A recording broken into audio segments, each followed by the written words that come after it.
Hii ni Dira Dunia kutoka idhaa ya Kiswahili ya BBC. Tulionayo usiku huu. Jeshi la Marekani lasema kusambazwa kwa ngao za kinga makombora Korea Kusini linakusudiwa kumtia akili kiongozi wa kaskazini na si kummaliza. Mchujo wa wagombea wa vyama vya siasa nchini Kenya waendelea, huku vurugu, malumbano makali na hata mpasuko vyamani ukijitokeza. Jumba maalum latumika kama mbadala wa kuwapatia huduma wanawake waliobakwa, kunyanyaswa au kutelekezwa na familia zao nchini Senegal. Na katika michezo, ni rasmi sasa, Maria Sharapova amaliza adhabu yake ya marufuku katika tennis. Leo anacheza mechi yake ya kwanza licha ya pingamizi kutoka kwa wachezaji wengine wanaodai anapendelewa.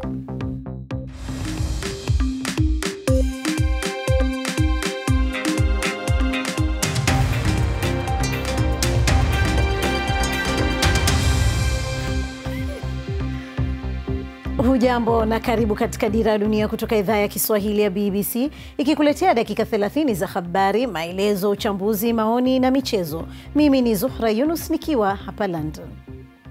Taifa la Marekani limeanza kupeleka sehemu ya mfumo wenye utata wa kujilinda dhidi ya makombora nchini Korea Kusini. Hatua hiyo imezua maandamano makubwa kutoka kwa watu wanaoishi karibu na kituo hicho cha jeshi.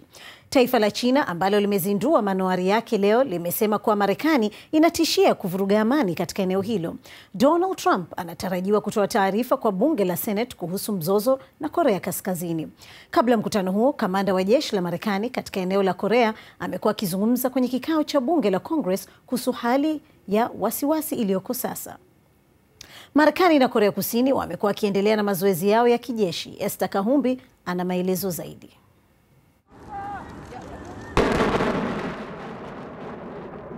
Maili chache tu kusini mwa Korea Kaskazini, wanajeshi 2000 wa Marekani na Korea Kusini wanafanya mazoezi na risasi halisi. Wanalenga milima na kila aina ya silaha. Yote haya kuonyesha nguvu na uwezo wao, kando na ushirikiano kati ya wanajeshi wa mataifa hayo mawili. Jukwani ni wananchi wa Korea Kusini ambao wamejitokeza kutizama mazoezi haya, lakini hawaonekani kutishwa na vita vya maneno kati ya Marekani na Korea Kaskazini. Kim Jong-un atajionea mwenyewe uwezo wa jeshi la Korea Kusini. Sidhani atafanya jaribio lolote kutushambulia. Bila shaka anahofia zaidi sasa kuliko awali kwa sababu ya msimamo mkali wa Rais Trump. Kim Jong-un sio mtu wa kusukumwa kama anavyofanya Trump. Chini ya giza kali, mtambo wa kujilinda dhidi ya makombora unaofahamika kama THAAD ulisafirishwa na Wamarekani hadi kusini mwa Korea Kusini, lakini maandamano yakashuhudiwa. Wakazi wanahofia kuwa mtambo huo utalengwa katika mashambulio. Huko Korea Kaskazini mazoezi pia yanaendelea. Taifa hilo lina maelfu ya mizinga mikubwa yenye uwezo wa kugonga mji mkuu wa Korea Kusini, Seoul, pamoja na watu milioni 25 wanaoishi pale. Esther Kahumbi, BBC. Na ukitaka maelezo zaidi kuhusu taarifa hiyo na nyingine nyingi, unaweza kuyapata kupitia simu yako ya mkononi bbcswahili.com. Na sasa tuangazie taarifa nyingine zinazogonga vichwa mbalimbali vya habari duniani kwa wakati huu. Waziri wa fedha nchini Marekani Steve Mnuchin amethibitisha kuwa utawala wa Trump utakata kodi ya makampuni kama sehemu ya mageuzi makubwa. Kiasi kinacholipwa na makampuni kitashuka kwa asilimia 35 mpaka 15 kuelekea mfumuko mkubwa katika uchumi ulioendelea nchini. Bwana Mnuchin ameeleza kuwa hii ni idadi kubwa ya ushuru kukatwa chini katika historia ya Marekani. Rais Trump atatoa maelekezo zaidi hapo baadaye.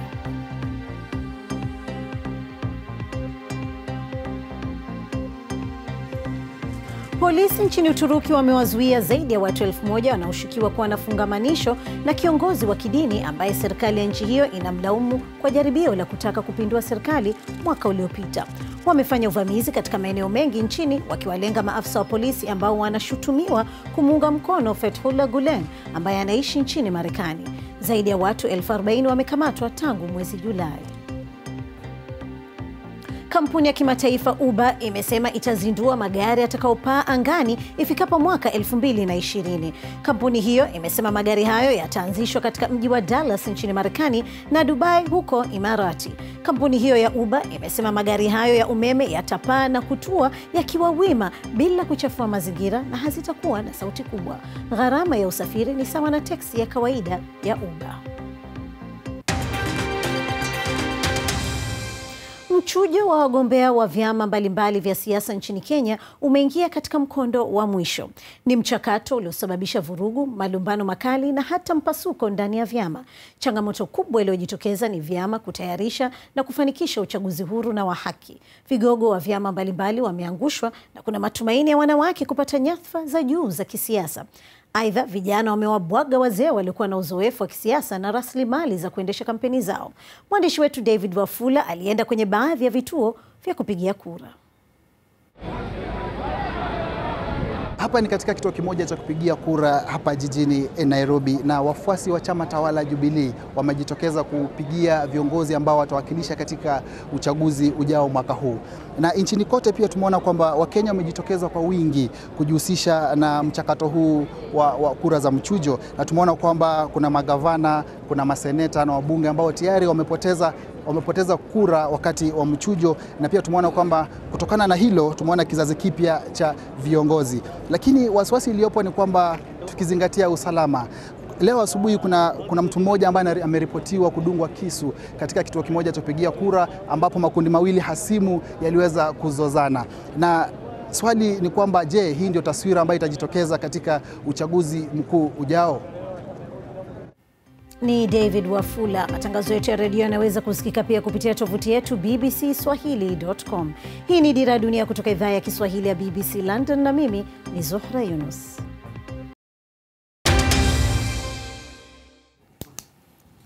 Hii ni Dira ya Dunia kutoka idhaa ya Kiswahili ya BBC. Mimi ni Zuhra Yunus. Habari kuu usiku huu. Jeshi la Marekani limeanza kupeleka vifaa vya kujikinga na makombora katika eneo walilotengewa huko Korea Kusini. Mfumo huo wa ulinzi ni kujibiza hatua ya Korea Kaskazini ya ufiatuaji wa makombora mara kwa mara kuwatisha majirani zake na pia Marekani. Mchujo wa wagombea wa vyama mbalimbali vya siasa nchini Kenya umeingia katika hatua ya mwisho. Mchakato uliosababisha vurugu, malumbano makali na hata mpasuko ndani ya vyama. Vijana wamewabwaga wazee waliokuwa na uzoefu wa kisiasa na rasilimali za kuendesha kampeni zao.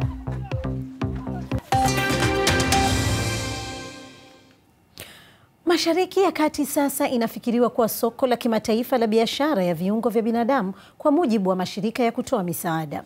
Mtiririko wa wakimbizi kutoka Syria kwenda nchi jirani umetoa nafasi kwa mawakala wa biashara hiyo kuwatumia vibaya wakimbizi. Mawakala hao wanaendesha harakati zao kote katika kanda hiyo, zikiwemo nchi za Lebanon na Misri. Beryl Munoko ameandaa taarifa ifuatayo, na tunatoa tahadhari kuwa baadhi ya picha ni za kukirihisha. Mlango wa chumba hiki nyuma ya mkahawa unafungwa. Ndani, mvulana wa miaka 17 amelala akiwa na maumivu makubwa. Anasema, jamani, taratibu, pole pole. Anapata tabu hata kusonga. Ameuza figo yake muda mfupi uliopita. Natumia dawa za kupunguza maumivu kila saa. Maumivu yananiumiza sana. Najihisi mchovu sana. Yeye ni mkimbizi kutoka Syria. Alikimbia baada ya baba yake na kakake kuuawa. Katika umri wa miaka 17 ndiye tegemeo la mama yake na dada zake 5. Kutokana na mahitaji mengi alitafuta wakala wa kununua figo. Nilikutana naye usiku. Alinifunga macho kwa kitambaa. Nilikuwa na hofu kubwa. Nililipwa paundi 6,500. Tayari nimetumia kiasi kikubwa kulipa kodi na madeni. Nchini Lebanon, wakimbizi wanakabiliwa na vikwazo vingi vya kutafuta kazi na msaada ni nadra. kwa baadhi ya watu kama bwana huyu, hali hii ya umaskini ni fursa yake ya biashara. Yeye ni wakala wa kununua figo na amekubali kuzungumza nasi ili mradi tusimtambulishe. Na watumia watu ndiyo kazi yangu. Baadhi ya wateja wangu wangekufa sawa na kijana huyo. Naye pia angekufa nchini Syria. Namtumia lakini naye anafaidi. Nafahamu ninachofanya ni kinyume cha sheria, lakini nasaidia watu. Ni wakala anayelipwa kwa kila figo anayopata na amejihami. Huwatafuta wakimbizi na kuwapeleka katika zahanati kutolewa figo. Ndani ya miaka 3 iliyopita amefanikisha mauzo ya figo 30. Anasema biashara inanoga. Kuna wakati niliombwa nitafute jicho na mkimbizi mmoja alikuwa tayari kuuza jicho lake. Aliulizwa ikiwa hajali kwamba watu hao wanaweza kufa. Mimi sijali kama mtu anakufa. Bora nimepata nilichotaka. Kitakachofanyika baadaye sio tatizo langu, ili mradi yule mkimbizi amepata malipo yake. Ni vigumu kusafirisha viungo, lakini vinasafirishwa kwa wanunuzi popote duniani. Au wakimbizi wanapelekwa katika mataifa yaliyoko karibu kama Misri kufanyiwa upasuaji huko. Nchini Syria kuna sheria kali zinazodhibiti upasuaji wa kuwekwa viungo. Lakini licha juhudi kuna upungufu wa viungo. Imani za kidini na utamaduni zinachangia upungufu huo. Matabibu wanasema kuna hatari katika biashara hii haramu. Wageni waliosafiri nje na kuwekewa viungo walirejea na matatizo mengi zaidi, viungo vibovu na maradhi kama kifua kikuu na ukimwi. Ni kwa sababu upasuaji unafanyika katika mazingira yasiyofaa. Lakini tahadhari hiyo inakuja kuchelewa mno kwa wale waliojikuta katika biashara hii. Tayari najuta, lakini nifanyeje? Sikutaka kufanya hivi, lakini nilihitaji fedha na sikuwa na njia nyingine. Mamlaka zinasema matukio kama haya ni nadra na kwamba hatua zinachukuliwa. Na haijulikani ni tatizo kubwa kiasi gani. Lakini athari za maamuzi yanayochangiwa na hali ngumu ya maisha ni dhahiri. Beryl Lombani, BBC. Nchini Senegal, makazi ya hifadhi maarufu kama La Maison Rose au Pink House linatumika kama njia mbadala ya kuwasaidia na kuwapatia huduma wanawake waliobakwa, kunyanyaswa au kutelekezwa na familia zao. Waathirika wanaruhusiwa kuishi humo wakati wowote kadri wanavyohitaji. BBC imepata fursa ya kutembelea jumba hilo la waridi. Majina na sauti za wanawake katika ripoti hii yamebadilishwa ili kulinda utambulisho wao. Zawadi Machibia anasimulia zaidi. Jengo hili lilikuwa mahakama zamani, limegeuzwa kuwa kimbilio kwa wanawake walionyanyaswa. Hapa waathirika wanapewa muda wa kukabiliana na kihoro. Wengi wao walibakwa au walifukuzwa na familia zao kwa kupata ujauzito nje ya ndoa. Kwa zaidi ya miaka 10 iliyopita, Mona Chasrio na timu yake wamekuwa wakiwasaidia mamia ya wanawake. Nyumba hii haiwakaribishi tu wanawake waliokumbwa na matatizo, lakini zaidi ya yote ni eneo la kuzaliwa upya. Na hilo kwangu ni muhimu sana. Hiki ndicho kinachofanya pawe tofauti. Binto si jina lake halisi. Anajifunza namna ya kukubaliana na kilichomtokea. Alikuja hapa baada ya kubakwa kwa muda mrefu na baba yake wa kambo. Kila siku alikuja chumbani kwangu. Analala na mimi halafu anaondoka. Anakuja na kufungua bomba la maji chumbani kwangu ili mama asisikie. Nilipojaribu kupiga kelele, alikuwa ananiziba mdomo. Shughuli nyingine mbadala kwenye makazi haya ni sarakasi, kusimulia hadithi, yoga na ushonaji. Hizi zimefanywa kuwa kitovu cha mchakato wa matibabu. Jumba la waridi pia linawasaidia wanawake kutatua changamoto ya mimba zisizo za lazima. Huyu binti asiyetaka kujulikana alipata mimba baada ya kubakwa. Sikukubali ujauzito huo na sidhani ningeweza kumlea mtoto. Nilikuwa napanga kumpeleka akaasiliwe, lakini wafanyikazi hapa walinisaidia kumpenda mtoto kabla sijamzaa. Baada ya matibabu linakuja suala la upatanisho. Wakati waathirika wakiwa tayari, wanaungana na familia zao tena.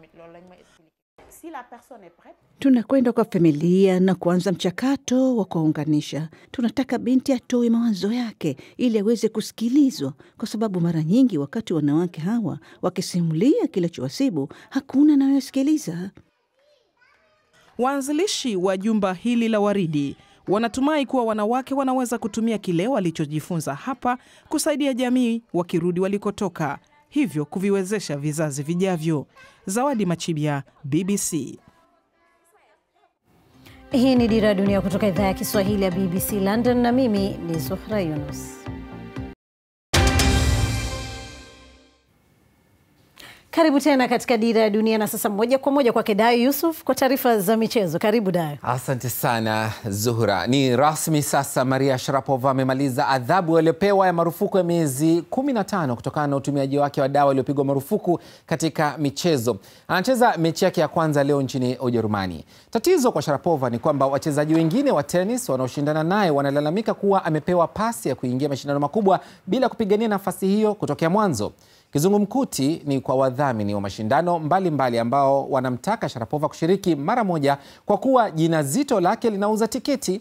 Kwa hivyo wanavutana na wachezaji juu ya hilo. Hili limezua kidogo kinyongo miongoni mwa wachezaji, lakini Sharapova mwenyewe anadai kwamba tenis kwake ni kazi na wala hakuja kutafuta urafiki huko. Kwa hiyo hajali hasira zao. Bingwa wa zamani wa mbio za nyika Paul Tergat anatarajiwa kuchukua nafasi ya rais wa kamati ya kitaifa ya Olimpiki nchini Kenya baada ya bingwa mwenzake wa Olimpiki Kipchoge Keino kujiondoa kutoka kinyang'anyiro hicho. Kipchoge alitarajiwa kuwasilisha makaratasi yake ya kuchaguliwa, lakini akashindwa kutimiza katika muda uliotolewa. Kipchoge ndiye alishikilia wadhifa huo kwa zaidi ya miongo miwili. Tergat sasa atachukua nafasi hiyo bila kupingwa kwa kuwa hakuna mwingine aliyewasilisha nia kuwania. Sasa Tergat anasema kwamba analenga kuangazia maslahi ya wanariadha zaidi. It is important that we become servant. Ni muhimu zaidi tuwe watumishi wa wanariadha hawa na wala sio wakubwa wao. Katika safari yangu hii nimeona kuwa kile tunachofanya sio kwa ajili ya maafisa wa kamati.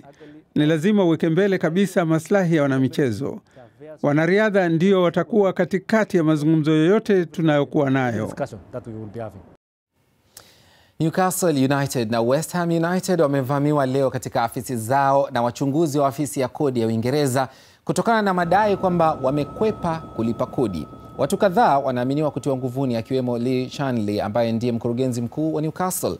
Inadaiwa kwamba klabu hizo zimekosa kulipa zaidi ya pauni milioni 5 na uchunguzi bado unaendelea. Afisi za Chelsea pia zinasemekana kwamba zilipekuliwa kuhusiana na uchunguzi huo, japo hakuna yeyote aliyetiwa nguvuni huko na majengo ya klabu hayakuguswa. Katika habari zingine, mchezaji wa kiungo cha kati wa Burnley Joey Barton amepewa marufuku ya miezi 18 nje ya soka baada ya kukiri mashtaka ya kushiriki kamari katika mchezo huo. Mchezaji huyo wa miaka 34 ametozwa faini ya pauni 30,000 na kupewa onyo kali kutovunja sheria zingine zozote za shirikisho la soka England. Amekubali kwamba analo tatizo la kamari. Na leo basi kunazo mechi kali za ligi kuu ya England ambapo Spurs watakuwa na kazi ya kupunguza pointi kati yao na viongozi wa jedwali Chelsea. Wanakutana na Crystal Palace ambao wana matatizo ya majeraha upande wa beki baada ya James Tompkins kuumizwa vibaya walipokutana na Liverpool. Arsene Wenger anaamini kwamba ni lazima wao washinde mechi zao zilizosalia zote ili wajitengee nafasi katika 4 bora, na kwa hiyo lazima waanze kwa kushinda mechi ya leo dhidi ya Leicester uwanjani Emirates. Kati ya mechi 10 walizocheza na Leicester nyumbani wameshinda 9 na kutoka sare 1. Na ni hayo tuliokuwa nayo kwa mchezo leo. Turudi kwake Zuhra. Shukran sana Dayo kwa taarifa hizo za michezo. Kama unachukizwa sana na kukaa muda mrefu kwenye foleni ya magari barabarani au kuchelewa kwenye mkutano, kuna njia moja nyepesi kabisa. Unaonaje ukinunua helikopta yako? Makampuni makubwa ya helikopta yamekutana nchini Singapore kuonyesha kazi zao. Elizabeth Kazibure anatuonyesha ipi inayokufaa. Ikiwa unataka kununua helikopta mpya au kifaa cha kisasa kinachopaa, basi hapa ndio mahala pake. Lakini je, kuna aina ngapi? Na nani hasa uzinunua? Hii ni Airbus H160, moja ya helikopta kubwa duniani. Je, inauzwa kiasi gani? Bei yake kwa hii ya kawaida ya kubeba abiria au shughuli za uchimbaji mafuta ni takriban euro milioni 10.4, bei ya mwaka 2017. Lakini wateja wa helikopta hii ni kina nani? So VIP of course, we also have oil and gas operator.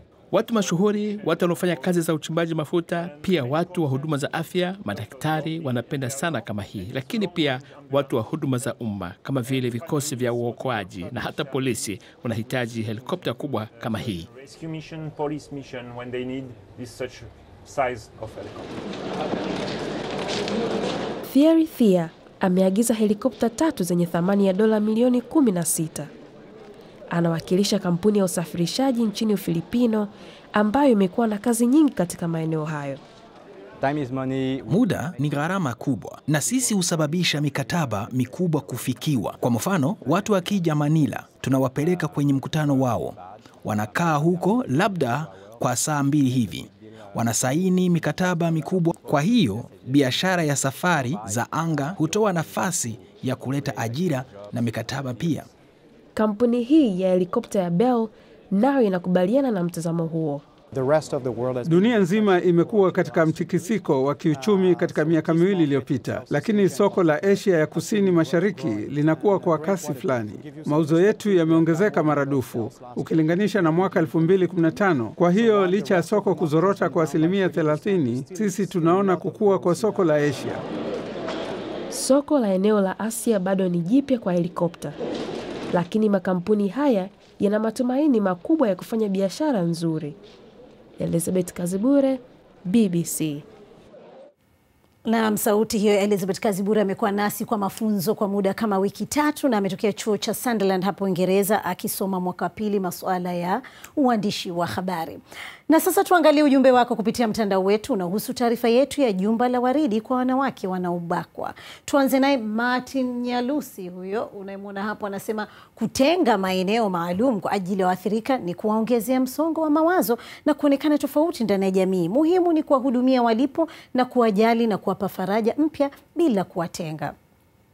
Isaya Sambo anahisi kuwa kama jamii itashirikiana na serikali kuwatolea taarifa watuhumiwa na kuacha kasumba ya kumalizana kindugu na pia kutoa ushahidi, itasaidia sana kukomesha vitendo hivyo vya udhalilishaji. Na Kija Kwala anashauri kutolewe elimu kwa jamii, pia kutoa adhabu kali kwa watuhumiwa.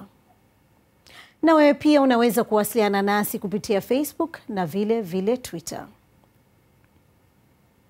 Na sasa tutupie macho ukurasa wetu wa internet. Hapa utakuta taarifa mbalimbali ikiwa ni pamoja na makala za michezo, picha na video, na vile ukurasa wetu wa Facebook ule pale unaouona.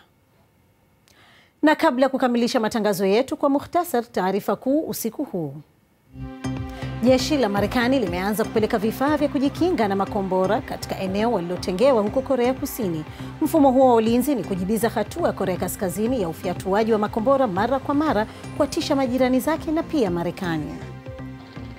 Mchujo wa wagombea wa vyama mbalimbali vya siasa nchini Kenya umeingia katika hatua mwisho, mchakato uliosababisha vurugu, malumbano makali na hata mpasuko ndani ya vyama. Vijana wamewabwaga wazee waliokuwa na uzoefu wa kisiasa na rasilimali za kuendesha kampeni zao. Na hatimaye, nikasema goalkeeper hawezi kutamba? Tizama hapo goalkeeper wa Bolivia Matias Dituro, angalia hapo, alionyesha makeke yake akiwa kasimama kwenye goli lake akifunga goli la aina yake dhidi ya timu ya San Jose iliyo nafasi ya juu kwenye ligi ya Bolivia. Goli hilo lisilo la kawaida kutoka kwa goalkeeper huyo Argentina limepigwa baada ya dakika 90 na kuipa ushindi timu yake 3-1.